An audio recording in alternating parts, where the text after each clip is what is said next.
Hello and welcome back to Edmonton Eparchy's new podcast, Between the Pews. Today I'm having a conversation with Father Planchak Sr., pastor of Holy Eucharist here in Edmonton. So quick question before we start. If someone would like to contact you, maybe if they have any questions about anything surrounding priesthood, is there some way they could reach you or Holy Eucharist? Yeah, on our website there are contacts, I have email, I have cell phone, home phone number, my cell phone is 780-914-2573, so I'm available. Perfect. Just don't phone me at midnight. Yeah, make sure to check the time first. Yes. All right, so today's topic on Between the Pews is about joining the priesthood. So I have a few questions for you today. It's really surrounding around vocational stories. So why at first did you start to become a priest? Or why did you want to become a priest?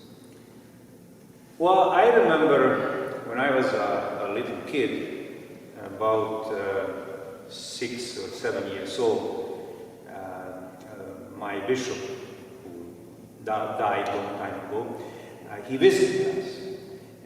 He was having dinner in our house, and he took me on his lap and talked to me, and he said, "You study well in school, and one day you will come to me, I will send you to seminary, and you will become a priest, my priest."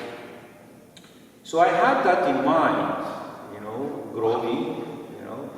Bishop Bukatko, who had a big beard, such a great authority, a wonderful singer. And, but growing, going to the school, then we moved from one area to another area, from small village to kind of a town. And I experienced in school lots of bullying. And it came to the point that I was kind of drowning to myself, and had lots of troubles and so.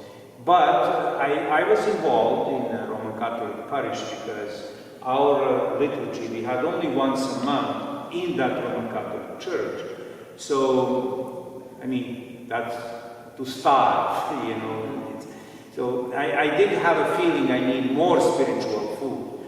And as I was going through the adolescent years, puberty and so on, that Roman Catholic priest is a very, very nice man, Father Mark. He helped me a lot, through the confessions and the advice. The youth, he was very active with the young people and organizing and so on. And yes, he was encouraging me. He would even say there were a few of us Ukrainian Catholics in that group, and there was a young girl, and he said, "Oh, Mihailo, you should be a priest, and Rosie will wait for you. That's no problem for you. You can get married and so on." But I was not that worried with at that time with marriage or not marriage. But my biggest concern was, that my issues of bullying, that I was carrying that with me through those years, and then especially, those adolescent years and so on. And I completed elementary school, and it was time to make some kind of decision. We had a minor seminary and higher seminary, big seminary. So many candidates would go to the minor seminary and then, go further to theology studies in the big seminary. So it was time for me to make some kind of decision, but I couldn't because I was hunted with those problems. And as I was boiling, in my heart, I just was fighting. Yes, no, yes, no. Yes, reasons are those and these. Yeah, you should be a priest. You love church, you love altar, you love to be altar server, you love that. But then, no, you can't because of all these issues, problems, and so on. And I was boiling in myself, and then suddenly I heard a voice from above. I remember it was a nice shiny day. I was outside working in the garden, and I heard like a thunder. I looked around, no, nothing around, but then I heard a voice. I need you to be my priest as you are. And it's interesting, immediately, all my doubts, all my fear was gone. The same very evening, I made an announcement to my parents. I would like to go to seminary.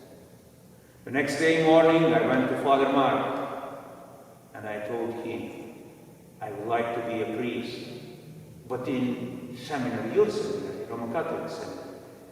And he said, I would like you to send you to our seminary, but your church needs you. Go to your pastor. And our pastor was 20 kilometers away, and I didn't have vehicles at that time, no buses, but bike. So I was riding my bike for 20 kilometers, came to the priest, found him at home, and I told him, I would like to go to seminary to be a priest. He wrote a letter to the bishop, right away sent, all the necessary things, and they sent me to a minor Roman Catholic seminary, but as a candidate of our epoch. So I completed first 4 years of minor seminary, and then joined our seminary in Zagreb in Croatia, and attended theology studies, something similar as we have it here in Edmonton. Seminary on one side, and then our students attend Newman College. So that's how prior to that I met my wife, and we got married just several months before my ordination, and we are very happy as serving, in Edmonton Eparchy for 31 years. 31 years? Yes, and 10 in former Yugoslavia. So you said you're in Croatia for school. Where were you before that? Well, that was former Yugoslavia. That was one country with several provinces, 6 provinces, or republics. So I was born in Bosnia. My parents moved to Croatia, and then from Croatia, in Croatia, we lived there, and then you went to Zagreb, to do seminary. So what was basically Christianity like in Yugoslavia? Well, it was a communist country. We all knew that the government is our enemy, and the government is fighting against us. We are second-class citizens, but it's okay. It doesn't bother us. We don't bother you. And as a communist country, you don't have any privileges as a seminarian or as a priest. You are treated as a person without any education, just elementary school. I remember serving army. I was treated as only having elementary school. But they used my talents. They made me to do things. Okay, so it wasn't. It obviously was oppressed somehow. It's very different than what it is today. Yes. So, so you started your priesthood in Croatia? Actually I was ordained in Croatia, and then I was sent to Bosnia.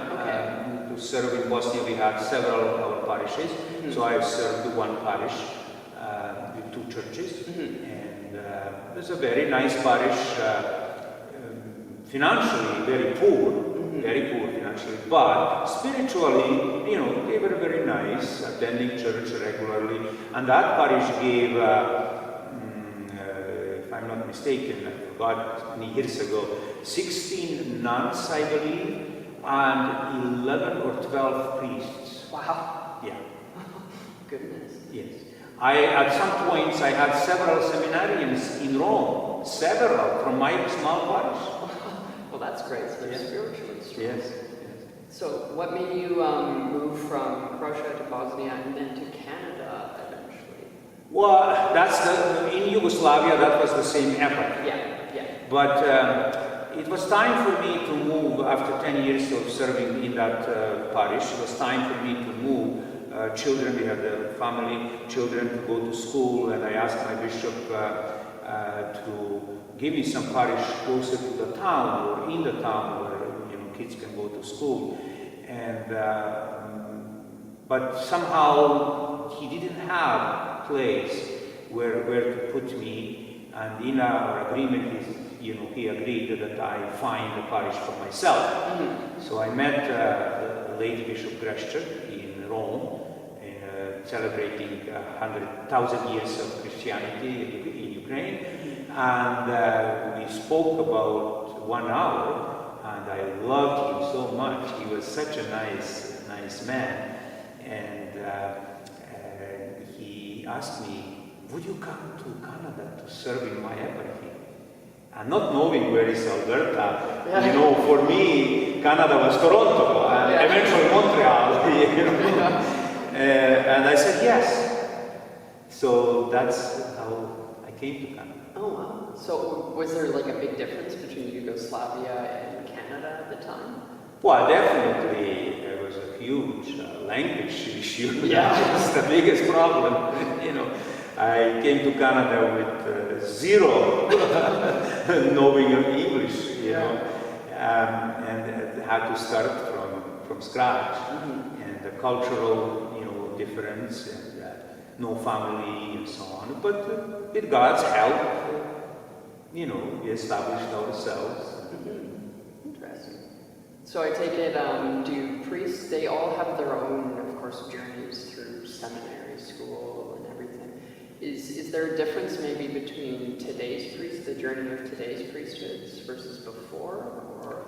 I don't think so. I believe it's more or less the same. That experience, touch from God, knowing God, it's very similar, as apostles were invited, come and follow me, and they got direct, they heard and saw Jesus, We are not able to see Jesus, but many of us priests hear his voice, I remember one vocation where a priest, a candidate, he was with his friends on the river swimming, and somehow he got caught into the, how do you call that?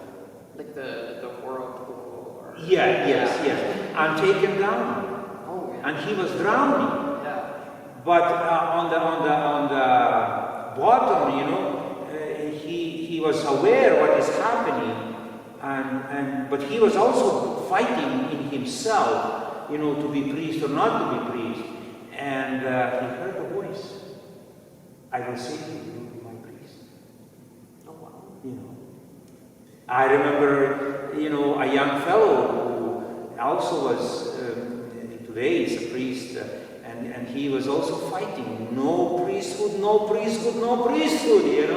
and he is a wonderful priest. He's serving now in our eparchy. Oh, nice. So it's, God is inviting, God is touching the hearts. And our eparchy is blessed. We have quite few young priests, highly educated, well respected, with good experience. That's really interesting. Thank you so much for sharing some of your vocational stories, and hopefully that's helpful for some other viewers too. And so, like you said, if you do have any questions for Father Planchak here, you of course feel free to shoot him an email. It's on the website too. And thanks to everyone for listening too, and have a great day. God bless. God bless everybody.